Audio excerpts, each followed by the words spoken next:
Hello parents, I'm here to show you how to see your teacher's face. In this case, if you want to see Miss Wang's face for my students, I'm again under Theodora's account again. Thank you, Mommy, for letting me use that. I am here where it says Canvas or CPS. I'll be opening that.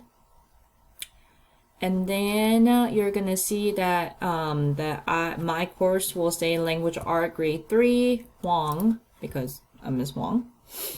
Once you are there, I kind of put the direction right there. It says, do you want to see Miss Wang? Click Conferences. So where can you find conferences? It's one at the tab right here, but I put, some teachers will have it on the bottom, some teachers will have it on the top. It's really up to how they want to set up. But for me, I put it under modules. So if you want to click on conferences, now it will say new conference, and then it will say the course name, and then it will say in progress. Now, once you join is when you're going to see me. Now, I just wanted to show you quickly. This is my screen that I'm seeing. And then when you click on join, this is Theodora joining my conference now. That I will be... All right, so I'm right here.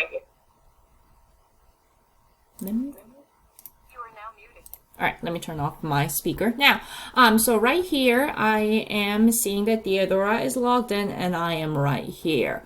So I kind of wanted to open up my end and her end to see that, you know, if you see my name up here, that means you are correctly joined my class. And I'll turn on my camera and all that, so you're going to be able to see my face right here. Once you're done talking to me, what you're going to do is simply get out. You are currently the only person in this conference. Oops. You're going to get out, and then that's it. So when it doesn't say join here, that means I am not ready for conference. And then teachers will be contacting you with the time that they're available to have conferences, meaning that they want to be available to help your child if they have any questions or concerns, or if they just simply want to see our face because we miss them. So here, if you don't see the join button, that means I am not available. So in that case, I will recommend you guys to contact your actual teacher to see if they're available to have conferences right now. But other than that, this is how you're going to come in and see my face if you want to see me. So if you have any questions, please let me know. Thank you.